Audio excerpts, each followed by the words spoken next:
All right, I think we're live. Yeah, we're live. All right, welcome everyone. This is the Sustainable Fashion Forum's Fashion Horror Stories, and today's conversation is about closing the loop, looking at the future of circular fashion. So I'm thrilled to have three incredible guests with me. And I guess before we dive into all things circular, it would be great to hear a bit of background on each of your work, and especially maybe what horror story or what kind of mind-blowing aspect of the fashion industry really got you interested in the work you're doing today. Ina, do you want to start? Of course, sure, I can start. Hey everyone, thanks a lot for the invitation. It's really great to be here with so many great minds on this topic. So I'm one of the founders and CEO of Circular Fashion, and I think like my background is in design, and I think my horror story would be that like realizing from a perspective of a designer that a lot of the products that we have right now circulating, they're losing so much value and are wasted so quickly.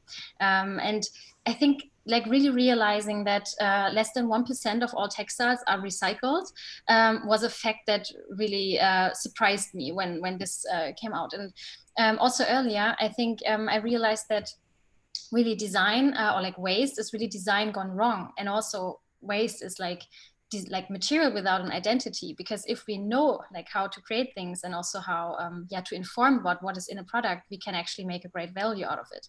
And I think realizing that things are wasted so quickly and so much was really some trigger to understand better how to avoid that. Mm-hmm. Yeah, for sure. Yeah, Natasha, how about you? So my background was in smart cities, and I was really interested in designing environments and worlds for people that were both equitable and sustainable. And so that really led me into circular economy as an interest. And first and foremost, the problems with the industry's business model in fashion that prevents an equitable and sustainable future.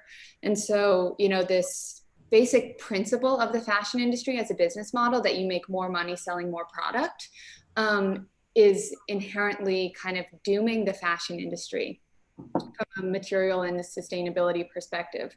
So I was very interested in what are technologies that can fundamentally change the business model and that can change the entire incentives of the ecosystem, such that a brand who is producing less product and monetizing that product and recapturing those materials is able to be more successful than their competitors who are selling a product once instead of 2 or 3 times. And so my interest was in kind of changing the incentives of the game, and that's where connected products and tech come in. Cool. And Jenny, how about you? Yes, so my name is Jenny. I work as Circular Business Manager in newcell in Sweden, and we are a fashion tech company working with textile recycling. And I have a background also in fashion production and buying and sourcing, working with the supply chain. I've been based many years in Asia, working with the factories there. And being there in the sites, I saw all these incredible amounts of garments being produced. I saw the effect that the textile industry had on the local environment, like rivers and dirty water, the working conditions in some factories and so on. And at the same time also seeing the mountains of clothes being pumped out to the shops in the Western world, and my own wardrobe being overfilled, but I'm still continuing to shop. So I found that I have to work in fashion in a different way, to do something differently. So I've been with newcell for 3 years now, working in closing the loop in fashion. Okay, great, cool. Well, thank you all for giving a bit of context and what's kind of led you into this industry. Before we get into all of the details, because I think a lot of people tuning in do have a lot of knowledge on this industry and have a lot of detailed questions.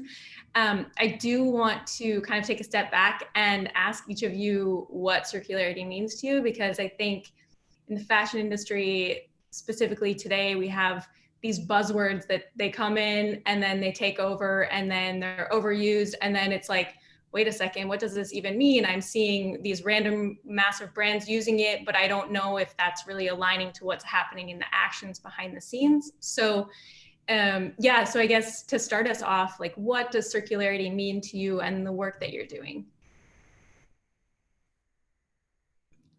Anybody want to jump in? Yeah, I can start. So for me, or at least what we do, we try to avoid textile materials going to landfill and incineration. So we want to start using all the resources out there. So we want to make new textiles without using virgin raw materials. So that's the idea of the company, to minimize the waste, the textile waste in the world, and also to be able to produce without using raw material. And I think that is what we have to do moving forward, because there will be limited resources available for growing trees or cotton or whatever we have. So we need to secure that we make products that we can take care of in the end, either as new product of the same type or as other type of products. We cannot just waste the materials that we put so much effort, money, resources into creating. So we need to use that materials for as long as possible, because there will not be enough land and water to supply food for all the people in the world. So maybe we cannot grow as much trees and cotton and so on for making textiles. Totally agreed as well on that. And I think adding on that, I think for us, circularity really also means a regenerative system that keeps products and also their materials always at the highest value and keep them circulating. And I think what is needed for that also is to like take responsible and clever and creative decisions at the full life cycle of the garment. Really like from the design of like choosing healthy materials, putting them together in the right way so it stays recyclable, over to expanding the life cycle for like reuse and systems there, as well as like creating the reverse supply chains that are so needed, and informing about the materials of products and so on. So I think really at all those three core steps, there needs to be solutions. And this is also why it's reflected so much by what we're doing with our platform to actually combine those three aspects. On the one hand, we have like a design software that really supports fashion brands and like, yeah, enabling circular design. And on the other hand, we also have like the circularity ID that also like informs the customer how to expand the life cycle of the products, and also like saves all data to make it accessible to the reverse supply chain, where we're also like building sorting tools that can identify products and then guide them to the right recyclers, for example, such as Renewcell then in the end. And I think this is really where like, the products from today should be the resources of tomorrow. And that's, I think, our definition of it as well. Yeah. Mm-hmm. Yeah, Natasha, how about you? What does circularity mean from your perspective? Hold in here. Circularity from my perspective is, I think, two principles coming together. It is both, circular is nature, it's natural systems, it's ecosystems design, and it's interconnectivity, right? And then you also have the other side, which is economy, which is actually designing the business models to achieve those systems. And so circular economy to me is very interesting in that it brings forward and it brings together in intention and principle those two systems of how to design systems that emulate nature, that are circular, and that also, enable a thriving economy. Mm-hmm. Yeah, definitely. It's interesting what you touch on there kind of bridges to a question that I had around where should we be searching for solutions? Because I think right now, at least in the US, in the culture, it's very much aligned with tech. everyone is so excited about like the next new technology and the next new gadget and the next new whatever has to do with technology. And I think that's definitely valuable, and those innovations are valuable, but I think it's also really important to like step back and realize here we are like 4 white women talking about circularity, when the reality is like, you know, a lot of circular solutions come from Black, Indigenous people of color. Like that's innately, they've been circular in history. There's so much ancient wisdom connected to circularity. So I guess you're all working like in and around tech, which I think is like the reality of today. But also like, where do you think we should be searching for answers when it comes to circularity? Should we be looking for more like technological driven solutions, or should we also be looking, you know, to, you know, Indigenous wisdom as well? I guess, how do you think about this, and is it something that you've explored in your work? That's a Yes. really interesting question. Should I pick it up? Of course, we are working with tech, and that's one solution, but I think there are many possibilities. We both need to change the way we behave, shop, consume everything, clothes, travel, food, whatever it might be. So we need to take a little bit steps back, maybe adopt some of the common sense that was used earlier, like mending your clothes, know how to fix basic things, don't shop so much, don't have a lot of clothes that you don't wear. So, and of course, some old solutions, let's say, can be valid also today, but I think we need to use both the history and the future with the new technology to solve the problem, because the problem is huge. So we cannot rely only on history or only on tech. We need to use all possibilities we have, but most of all, we need to change our behavior and the way we think and create products, and especially fashion in this sense, to do it differently. To learn from history, but to take the opportunity of the coming innovations. Yeah, I also believe that, like, I mean, we're living in such a complex natural system, and like the ecosystem. And in the past, like a lot of technology innovations have also disrupted the ecosystem. And I think, but like the technology per se wasn't really the reason. It was more like the thinking behind that wasn't completely taking the natural resources and everything into account. So I think the technology innovations of today should really like more mimic the natural resources, or like the natural systems, and rather build like, yeah, industrial ecologies where we can be inspired by nature to actually transform it, our working in the industry towards such a system. And so I think technology is like, and also like, yeah, is a huge enabler, and also very much needed and crucial for this transition. But it's also like not the only solution. It's also about like the physical world behind, like building up ecosystems between companies and people. Because if only like the tech, let's say, is there, like we also need the content of it. Like I think we're using tech in many different ways, like for example like sharing knowledge, making it accessible across the globe and also at any time. I think that's something really powerful that technology can provide, or also like, yeah, creating transparency and so on. So this is very much needed, but at the same time it also needs like the ecosystem of the companies behind that can make it possible, the material suppliers, the recyclers, the sorters, and so on. And I think this is something that yeah, we've also like built up from the very beginning as an important aspect of it, of the ecosystem there. Mm-hmm. Mm-hmm. Yeah. Yeah, Natasha, do you have any thoughts on that? No, I just think that was like a really good question. And I think like in terms of how we're seeing technology being designed today, like any good technology is sentient, right? It's like responsive and it's like good design, right? It's efficient and it sort of is responsive to its environment.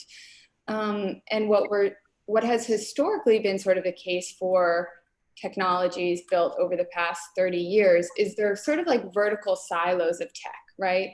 Like a brand has a system for tracking their products in their supply chain. And a brand has a system for point of sale, and a brand has a system for inventory management. And you sort of have all these vertical silos of tech.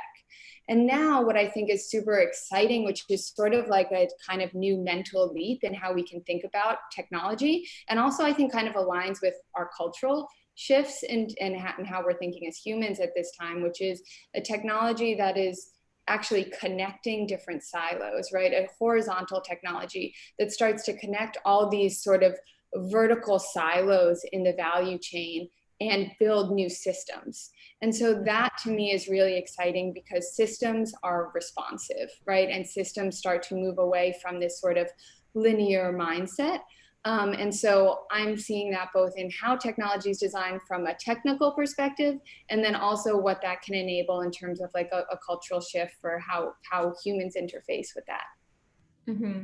Yeah, such a good point. I mean, aren't we in this mess because we disconnected from the natural space so much, and we decided to kind of have this very like colonial, or I guess capitalistic approach to like, oh, we're gonna do this because we don't like this, or we're gonna, you know, put a band-aid on this. You know, I think a lot of the issues we have are because we've disconnected instead of looking at it in the circular way and, you know, connecting those dots. So it's powerful to hear that you think that, you know, the industry is starting to connect those silos and get beyond that really linear history. I guess one of the things that I think a lot of people question today when it comes to circularity is like, how do we get further? Like, how do we really get circular? Because I hear brands all the time, or I have people tell me all the time, you know, we're doing X, Y, Z, but it's still not fully circular. Like, we can't get there. Like, the technology isn't there. Like, it's not there yet. So I guess you're all fully in it. So what are you seeing as, you know, kind of like the biggest challenges right now that we have that we need to overcome or address in order to bring the fashion industry toward a more circular direction?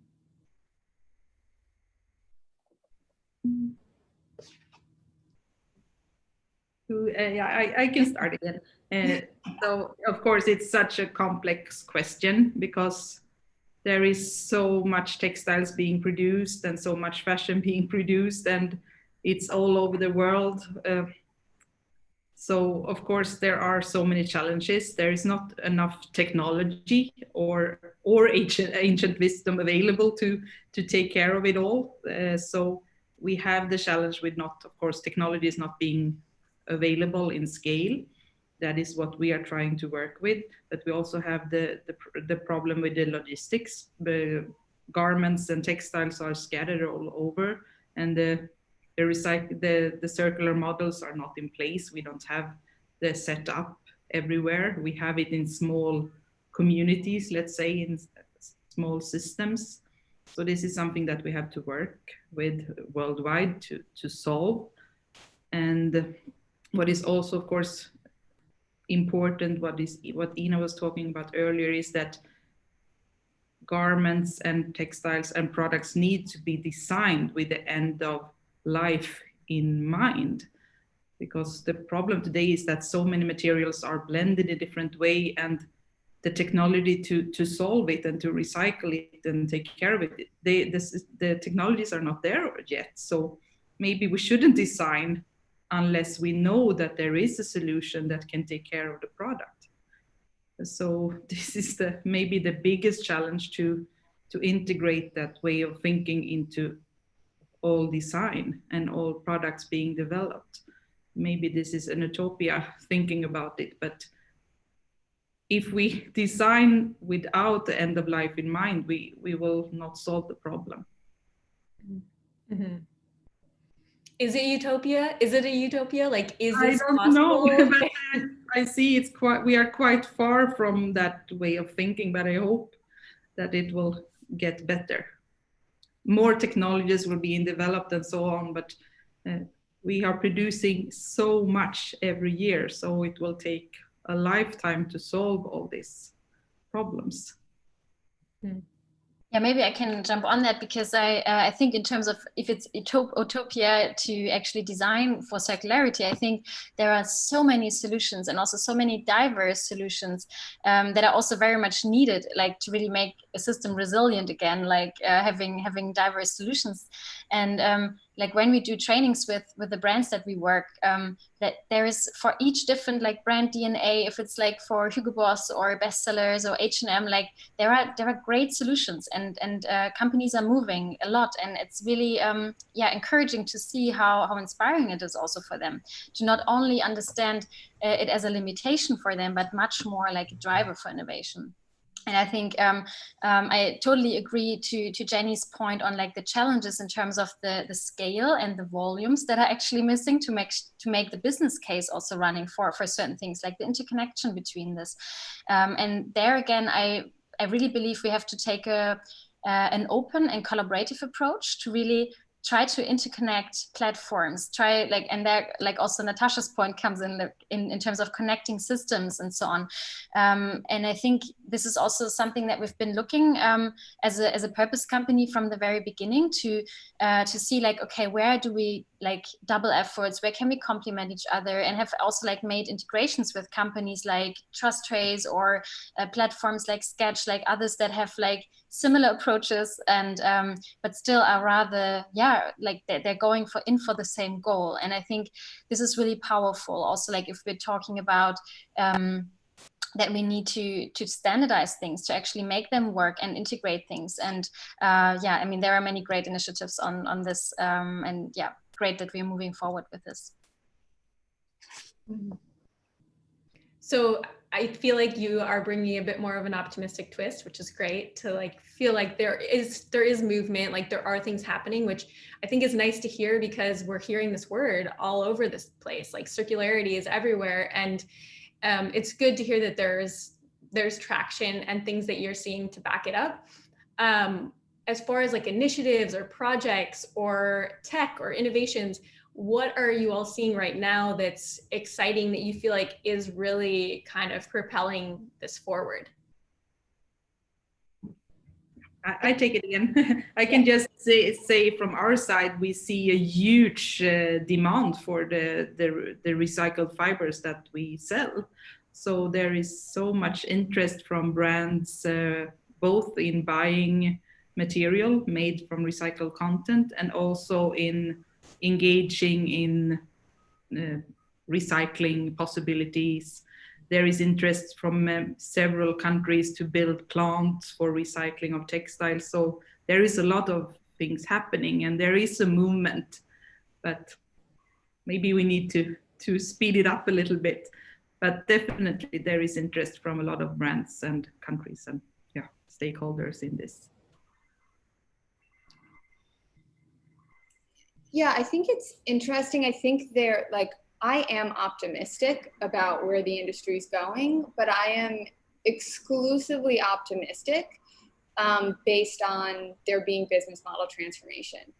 Because what I feel I'm seeing in companies, and what has sort of been happening for the last 30 years, is you have a sustainability department in the company that says, oh, we need to be sustainable. And you have the other sort of 80% of the company that's like, well, we have to sell more product, we have to meet these goals, and we have to do this.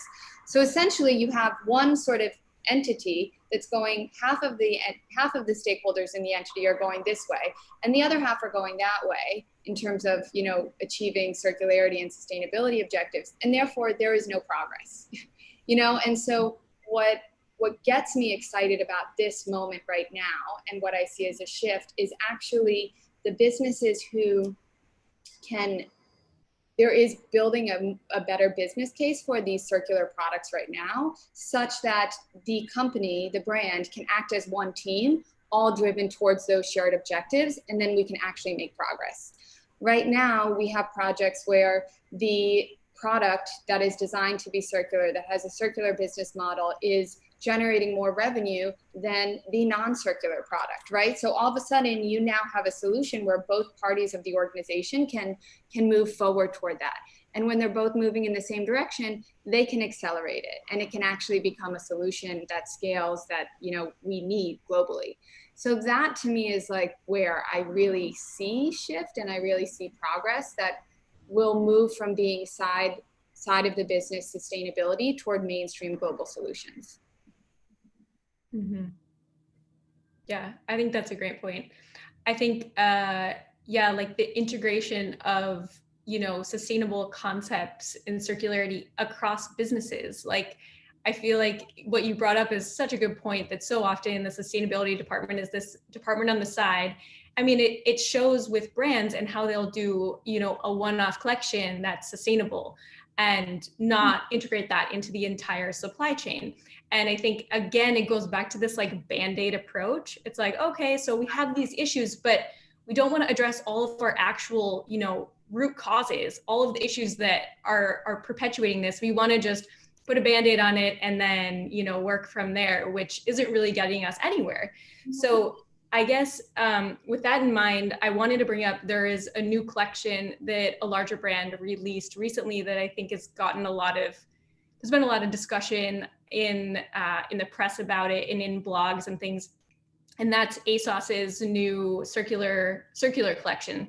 And I'm curious if any of you have thoughts on this, like if what you see is, you know, something positive, if you see like, if what you see as positive and negative when it comes to this collection, and also maybe what we can learn from it, because no matter what, like a big brand coming out with a quote unquote circular collection, I see that as value because there's a discussion going on. Whether or not what's going on behind the scenes is fully checking out, that's a whole other layer to it. But yeah, what are your perspectives on this, and what can we learn from it? I can start.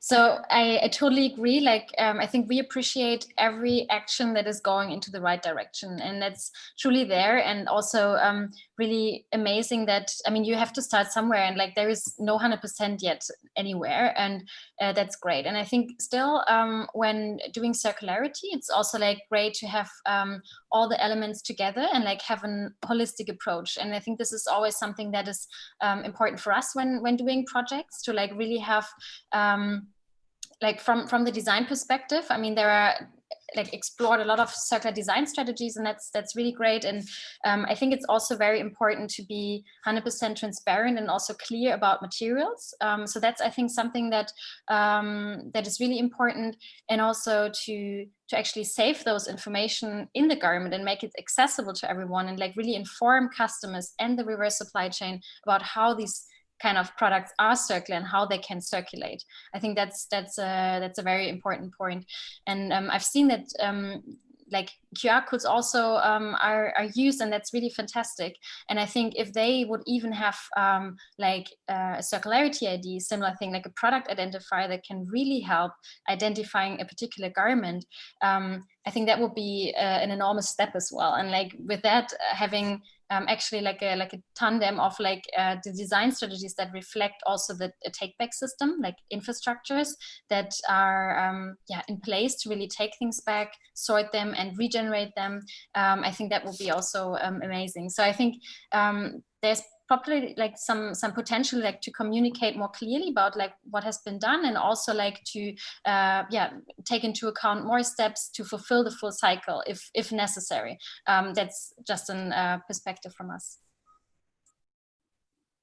No, but I can only agree with Ina that we also cherish all the like initiatives coming that they want to make circular collections and do so. And I hope they have taken it seriously to really see what this will mean, how can they work further, what possibilities are there for take back and so on, recycling. So it's good to bring this to the table and to do what you can, of course, but you need to make sure that you thought about it all the way through, what it means and how you will work with it. So, but I hope they have done it that way. Yeah, I guess one of the big criticisms in the press, like there was an article in Fashionista that Whitney Bach wrote, and it was about the fact that there really isn't a take-back program integrated into this collection, at least in the release and what they communicated. So yeah, I guess take-back programs how important is that? And are you seeing enough brands take responsibility over their garments by kind of working that into their product life cycles? So I can chime in here. I guess from our perspective at Aeon, circular is not a design intention. Circular is really a verb that's proven when a product lives a circular life cycle. So we see, you know, from the use of the term circular is kind of mainly been used to say this product is made of recycled material, right? And that's been where people have sort of said, okay, this product is circular because it's made out of a recycled material. But it's not actually kind of looking at whether that product in itself actually has a circular life cycle. So there's been an interesting way about how industry has sort of chosen to adopt that word around communications. And we basically, with the deployment, we're a connected products platform. So with the creation of connected products, we view that as one, stewarding the customer, right, for what to do with that product. Because when with circular economy, the customer is as much a stakeholder in the value chain as any other player, right? The product gets produced, it goes to the brand, it goes to the retailer, it goes to the customer, right? And the customer now is also responsible to steward that product to its resale, to its next life. And so we view that sort of interconnectivity between those stakeholders as key to any circular collection, because you're actually enabling those systems for that product to be circular, for that product to be identified for resale. And then from a data perspective, you're actually able to prove, hi, that product was recycled or resold 2-3 times. That product has now been recycled. And at that moment, your product is circular. Mm-hmm.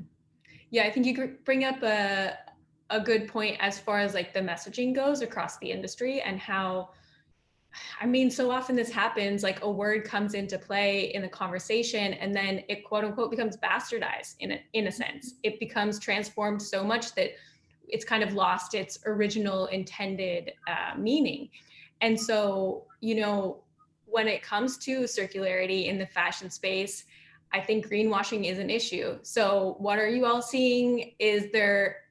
Are there ways that you think industry can do a better job of combating that, and also shoppers can, you know, be aware of that? Because I think it can get really challenging. There's always a new word, there's always, you know, a new approach, but how do we stay kind of clear on what's really going on? Maybe I can take that and combine it a bit with the question before of the take back, because I think there are actually great examples that are not greenwashed and where actually like circularity is happening. And I think one great example for that would be one of our sorting partners, TaxAid. They like we recently, like in beginning of this year, we launched a joint offer with them, which is for a take back and like a full cycle service. And so they actually or we together offer brands to equip products with a product identifier. And then if like a customer wants to return this product, they can basically send it back via TaxAid service PackMe with a shipping label, just to return it to them. And they would assess based on the circularity ID, what is actually the brand here. And they can filter out the brand and put the products onto a re-commerce platform, for example, or send it back to the brand to actually resell it. And if the product is not in a good condition, they can like identify where to guide it to the right recycler. And I think, looking at this, it's really holistic approach, and I totally agree that like it's very like tricky for brands to build something like this up themselves. But I think if like there are many solution providers that can help and like that can provide solutions, and I think this is one great example. And another could be the pre-owned service from Zalando. I don't know if you have heard about that. It's Zalando is one of Europe's leading online retailers. They also have a pre-owned service where customers can trade in their garments and can get a voucher or donate the value. And so I think those kind of initiatives like are really profoundly trying to really close the loop. And we're very happy to see those initiatives. Yeah, I agree. It's good that these initiatives come, into play, because if the customer will not return the garment to a retailer in their take-back program or to an NGO or something, what is the option? To keep it in your wardrobe or to put it in your garbage? Then of course it's much better to take back the garment and keep it moving, let's say, in the circle. Then if it's good enough, it can be resold, and if it's not in a good condition, maybe we can recycle it and make new fibers.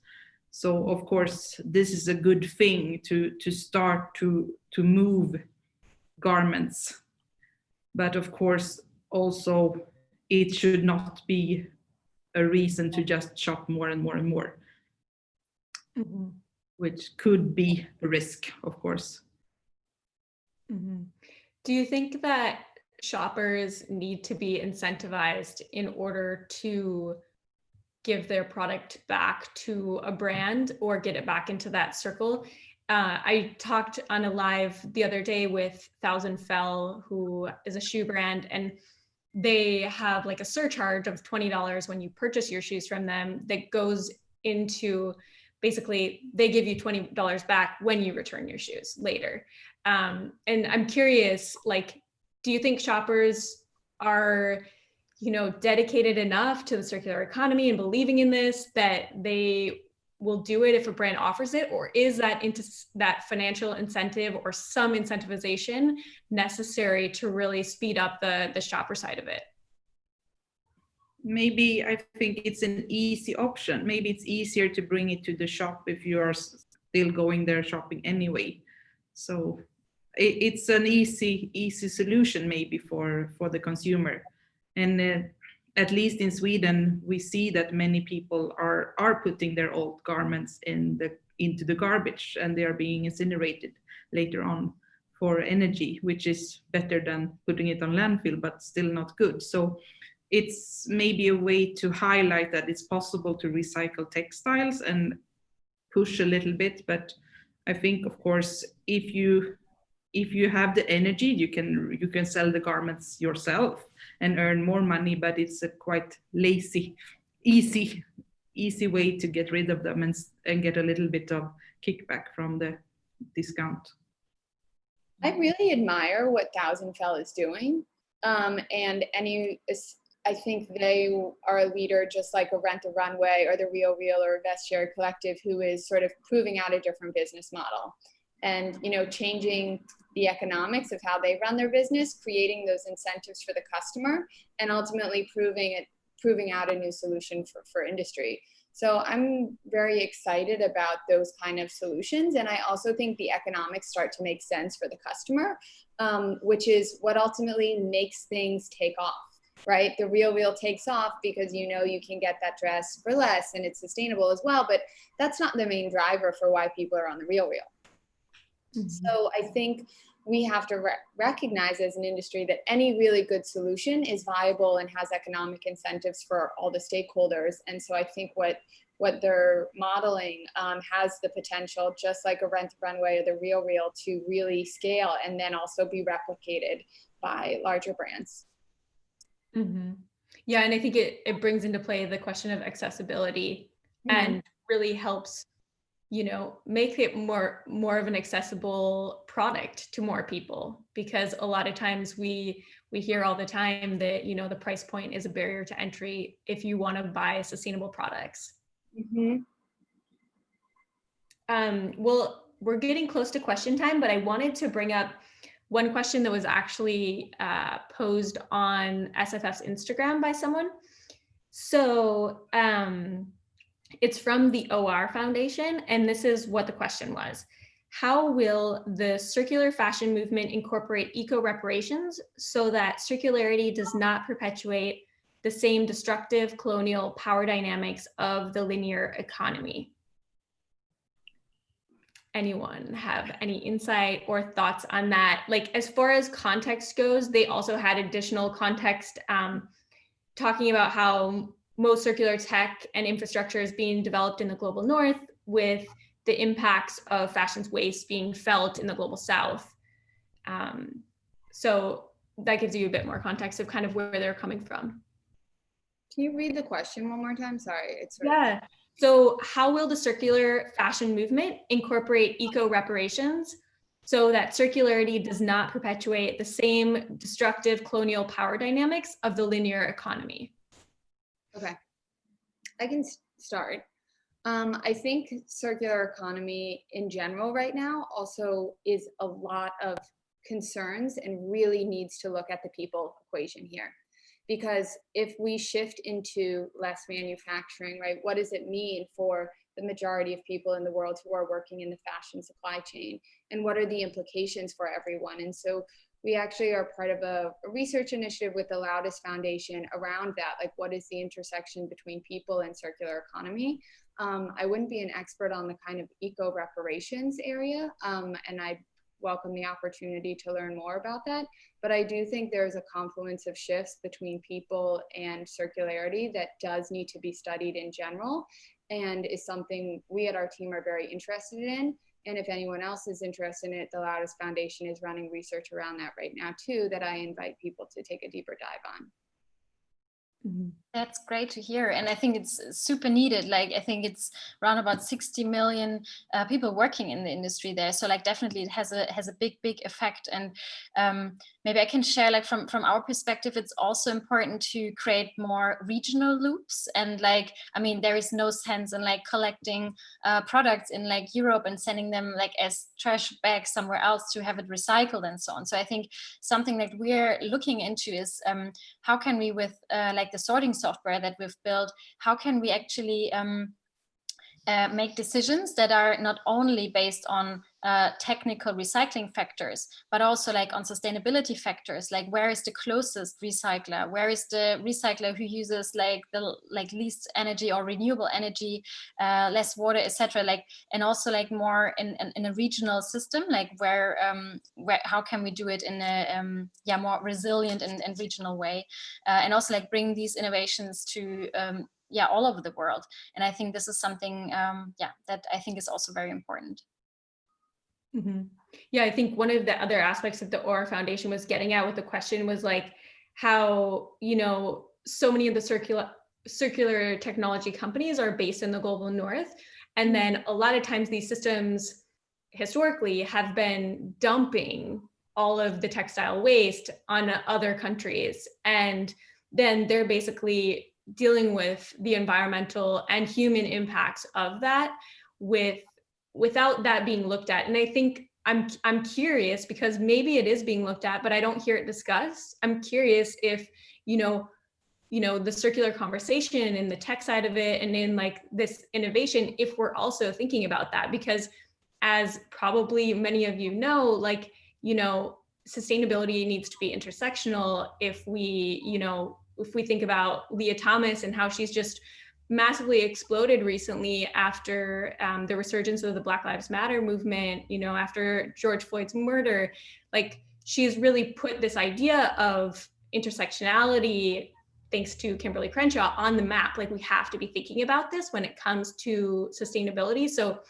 I'm curious, like, is that translating to circularity? Like, are we thinking about it there as well?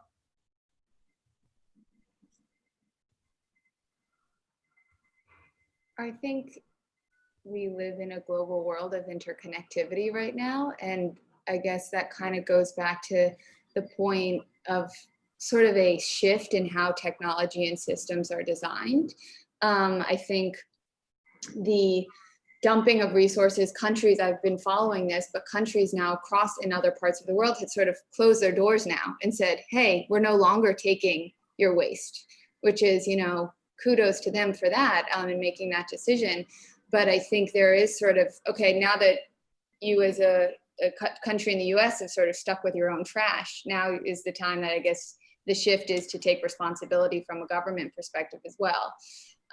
So I think the bigger kind of, it's a bigger cosmological issue in terms of like how we design technology to address a more interconnected and human-centered and people-centered approach that takes into account and incorporates all stakeholders across both the apparel value chain and, you know, all humans in the ecosystem. Mm-hmm, mm-hmm.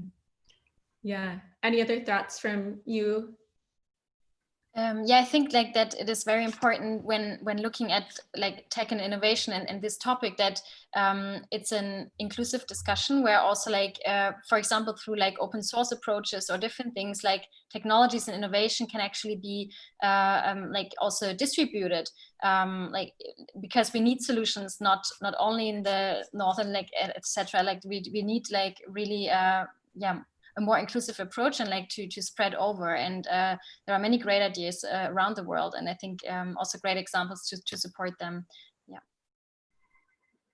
Yeah. Well, I feel like we're kind of getting into this human side of it, which brings into play, you know, just us as everyday people and consumers, or if you don't like calling them consumers, shoppers, and how we contribute to circularity. And I think we've touched on it a bit, but I think also a lot of times people get overwhelmed because there's so many things that we should be doing today. There's so many things that we wish we could be doing, but we don't necessarily know what like those immediate steps are, so we can get involved and so we can make those small shifts. So from your perspectives, how do you think we as everyday people, as shoppers, as consumers, like how can we contribute to the circular economy and kind of integrate small steps into our daily lives? Yes, should I start again? Maybe to be a mindful consumer is the most important thing, to buy what you really need, to take care of what you have and use it for as long as possible, and when it's not suitable for you anymore, to give it to somebody, to sell it, to give it for to the take back program, or just to be mindful about the decisions and choices and actions you make.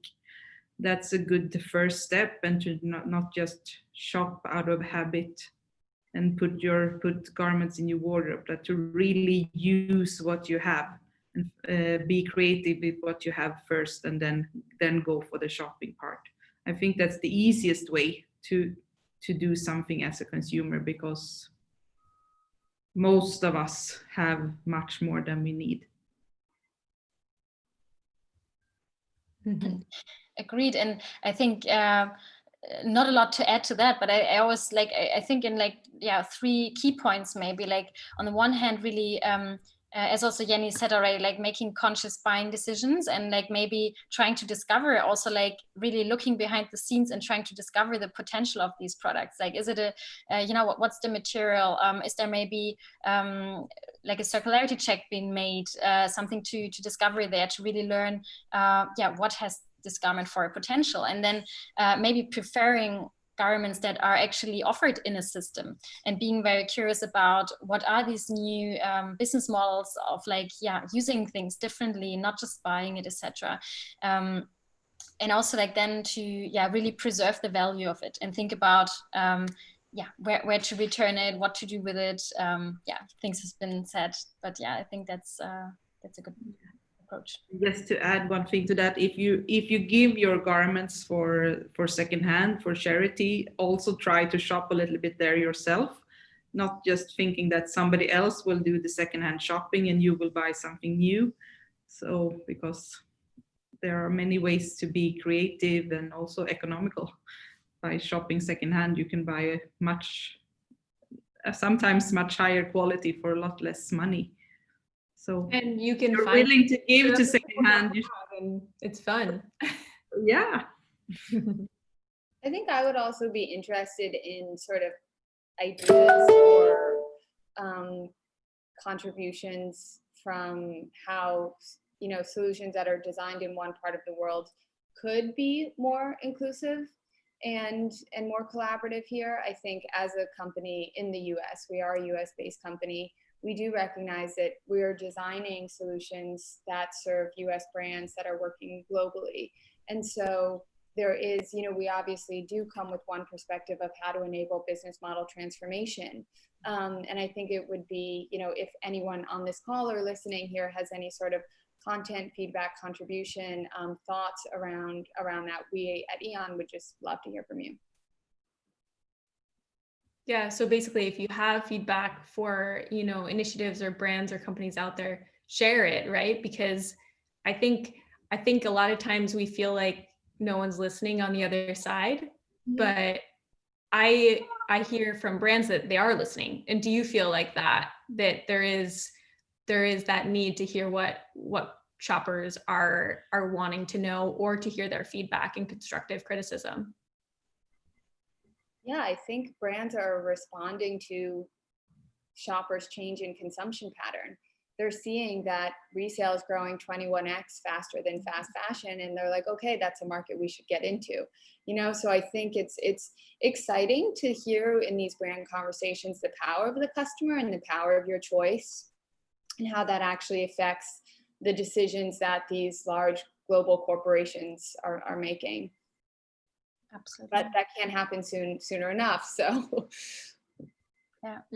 And I also feel that brands are quite open and like being transparent, but they also want to know like what are the customers actually interested in hearing and seeing. So I think a lot of the pilots that we've been done with the product side on the circularity is about finding out what are the customers actually looking at, what do they like to know more about, and brands are actually quite happy to share. And I think this is something, really exciting moment to see that they're not hesitant in providing information. It's more like making it digestible, making it exciting and interesting. And I think this is a good movement of vice versa development there.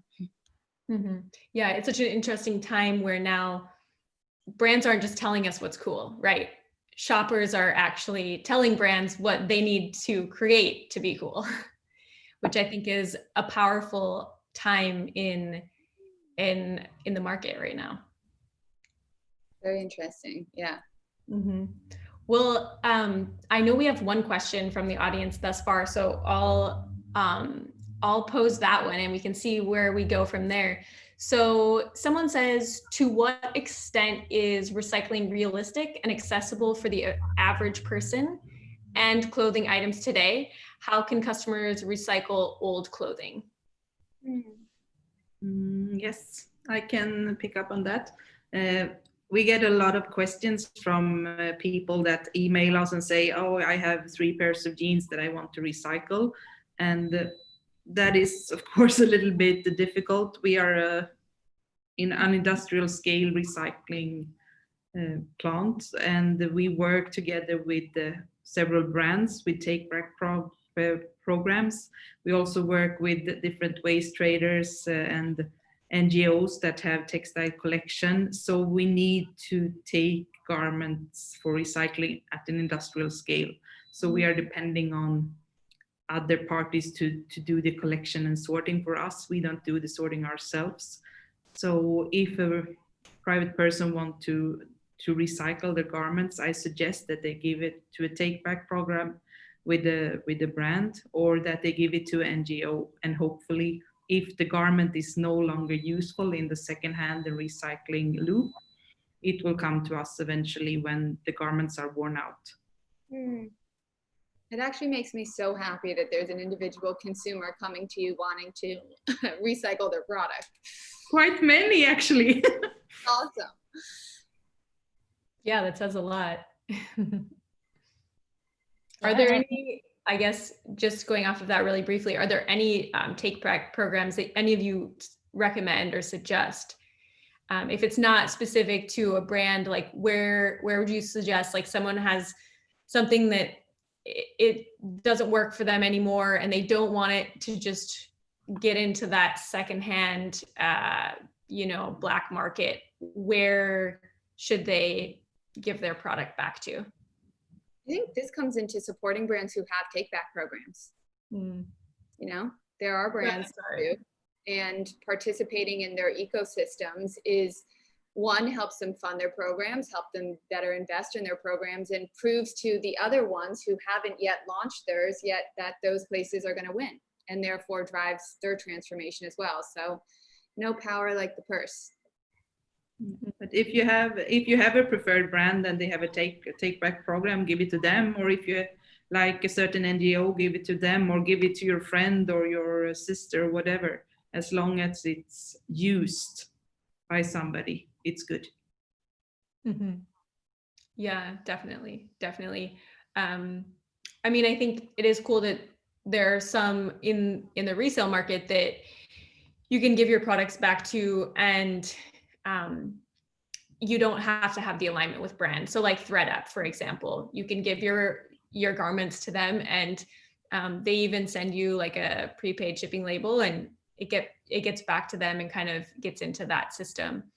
I think that's a great point, that we need to start supporting those brands that do have those take back programs. But a lot of us have a lot of stuff still, and it may be a bit of a stage until we're able to like incorporate all of those programs and those brands into our kind of general shopping habits. But goals. But I also think that that sorting companies also becoming more innovative, like as the one that I mentioned, like TaxAid. It's a fantastic new offer for like a sorting company. I think that's and collection company as well. And they also have containers. So I think that's something really exciting when companies realize there is a big potential behind that. And I mean, ICO as the one like also having this in-store collection for brands, but also other opportunities. So I think there are a lot of sorters also offering it. And I think like, I mean, we would of course like recommend to give it to sorters that are also looking into sorting really in a waste hierarchy way, and not like just cherry picking and but really processing the all the goods and also the non-usable products like in a good way, and really recycling them in a good way. And I think there we really look forward when we have more sorting partners that are also actually using our sorting system to like really look into ID-based sorting, but also we recently started to projects on more like optical sorting, like image recognition, AI powered for product types and also fiber types. So that will be very exciting when we see like more sorters going into that way, so we can actually empower fiber to fiber recycling even more. Mm-hmm. Yeah, definitely. We have one more question from audience. So they say, how do we get more NGOs to partner with recycling companies rather than shipping them to other countries when they still get put into landfills? I think more curated secondhand would be very interesting. Like right now, at least a lot of like secondhand shops that we see, I hope I got the question correct, but like they're like, put together with a lot of different products. And I think the future of like the secondhand will be more like curated stores that are very similar to the stores that we see now, like having different styles and so on. And I think that's of course a challenge to sorters to like sort this out more specifically, more trend-based and so on. But I think, again, technology can help with that. And I think, curated secondhand will be something interesting coming. Yeah, I agree with Ina here. And I also think that new types of sorting will also help this and enable to find a way to get rid of what you cannot sell in a positive way. You don't necessarily need to ship it to another country where it's put on landfill. Instead, they can sell it to us for recycling. So more recycling initiatives and more technology to do the sorting to get the garments in the right place, or the textiles in the right place, that will help. But we are in contact with so many NGOs, so they are definitely interested in doing something differently. And so, Ina, is your collaboration with TaxAid launched yet, or? Yes, it is. Since several months now. Okay, cool, very cool. Brittany just messaged me just like the reality that we do have this issue at the moment where the majority of brands that we've purchased from in the past don't have take back programs. And so a lot of us are out here left with kind of like a backlog of items that are challenging to recycle because circularity wasn't a part of the design process. It wasn't a part of like the product, the whole thought around the product. So I guess we can all keep our garments and our shoes and try to take care of them and, you know, really love them longer. But do you have any other suggestions as far as what we can do, considering that we aren't like in this next stage yet where we can have a lot of that integration with other companies that are doing take back programs?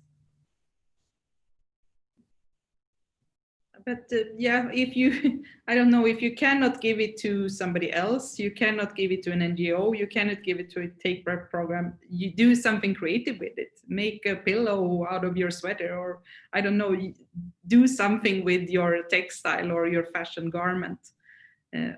But I'm sure there are many people interested in having your piece. So there are probably ways to get rid of it also. But if you can use it longer by yourself, it's always better than buying something new, of course. Mm-hmm. Yeah, definitely, definitely. Well, there's a lot to come and a lot of, work to be done, but I feel like there were some gems of positivity and optimism from you all. So if we want to, stay up to date with what you're all doing, do you have suggestions of where we can go or what we can follow to kind of stay in the know on what's happening?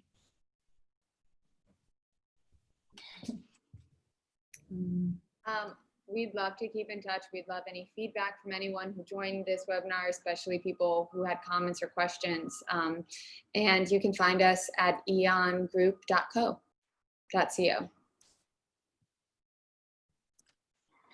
Yeah, we're also super curious, like who was part today, and what's your interest, like if you're a brand or if you're like a user of fashion. Like we would also like love to hear more like about how you like the possibilities that we also talked today about. And yeah, you can find us on circular.fashion and also follow us on Instagram if you want, and many other channels. Yes. Yeah, the same for us. We love to hear from you, whatever ideas you have on recycling and take back and whatever it might be connected to the circular fashion model. We are also on Instagram, of course, Circulos, as this is our material that we produce. And we have a website, circulo.se, where you can find a lot more information and also contact us through that webpage. Perfect. Well, thank you all so much for joining us and for sharing your insight and your thoughts. And there's a lot of work to do, but I'm grateful that there's people like you out there trying to push things forward. Thank you for including us. Thank you, Brittany. Yeah, thanks, Brittany.